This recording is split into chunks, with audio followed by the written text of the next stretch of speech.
Graça e paz do Senhor, estou aqui para trazer mais uma palavra de Deus ao nosso coração. Hoje vamos iniciar aí o estudo da carta de igreja aos Coríntios, a segunda carta. Nós vamos falar sobre isso e eu tenho certeza que nós vamos resumir aqui a introdução, que ela é muito extensa, tá bom? Mas antes, vai lá, se inscreva no canal nosso lá no YouTube, tá bom? PR Carlos Costa da Silva. Estamos também no Instagram e também estamos no YouTube. A introdução diz assim: a ocasião da carta aos assuntos principais, que quer dizer respeito ao relacionamento de Paulo com a igreja em Corinto, foram tratados mais especificamente na introdução de 1 aos Coríntios, primeira carta aos Coríntios, do que aqui na ocasião propriamente dita, que provocou a escrita de 2 aos Coríntios. Centraliza-se em certas casas, surgiram na igreja, depois de despachada a primeira carta, para se expor conscientemente, concisamente, os fatos conhecidos. Parece que Paulo enviou Tito a Corinto a fim de que corrigisse certos abusos e para incentivar os cristãos a completar a sua contribuição para os santos em Jerusalém. Paulo, perturbado, partiu de Éfeso e chegou a Troade, esperando encontrar Tito, e ainda mais perturbado por não ter encontrado Tito em Troade, partiu apressadamente para Macedônia.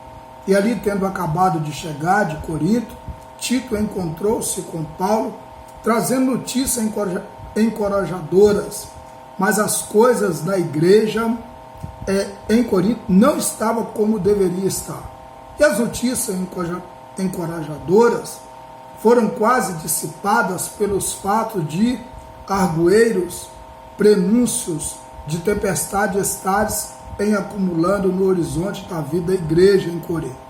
Paulo tinha de agir rápido e severamente tinha de fazer três coisas. A primeira coisa, apresentar o evangelho mais claramente aos cristãos. Segundo, pressioná-los quanto à conclusão da sua prometida contribuição. Terceiro,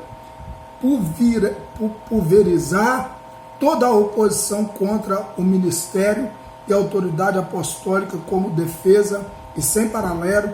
Estes pontos constitui a estrutura sobre o qual, todo o pensamento dessa segunda carta se aglomera, tá bom? Então ali, agora nós vimos aqui a data dessa carta ela é 57 antes, 57, tá? E alguns meses ou possivelmente anos, mas depois de 1 aos Coríntios, foi escrito na Macedônia, provavelmente em Filipos. Outra coisa que a unidade da carta, alguns mestres modernos, defendem que 2 aos Coríntios não é um trabalho unificado. Primeiro, afirma que é uma interpolação, porque interrompe a sequência do pensamento. Mas o movimento de Paulo nem sempre corresponde às ideias modernas de desenvolvimento a um autor tratado de uma certa situação. Pode ter motivo para aparentemente digressão, que pode parecer inteiramente irreconhecível para um crítico moderno. Segundo, esse mesmo mestre defende que o capítulo 9 repete-se em grandes partes o que se encontra no capítulo 8. Entretanto, se alguém estudar estes capítulos com cuidado, sem influência de uma teoria preconcebida, descobrirá que o capítulo 9 é qualquer coisa menos uma repetição do capítulo 8, verso 3. O que é mais importante é esse: objetores defender que na última parte do 10 ou 1, 13 a 14, difere tanto no pensamento das partes anteriores, que deve ter percebido originalmente algumas cartas perdidas ou severas que Paulo tinha enviado a Corinto. A objeção fatal está na popular teoria que não há absolutamente nenhuma prova de manuscrito, tá bom? Agora nós vamos aqui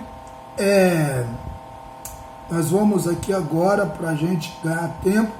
Aqui, primeiro, 2 Coríntios 1, fala do sofrimento de Paulo, do 1 até o 7, saudação de 1 até o 2. E também o apóstolo, precisamente, usa as suas cartas tal. Efésios 1:1, Colossenses 1, 1 Timóteo 1, versículo 1, 2 Timóteo 1:1.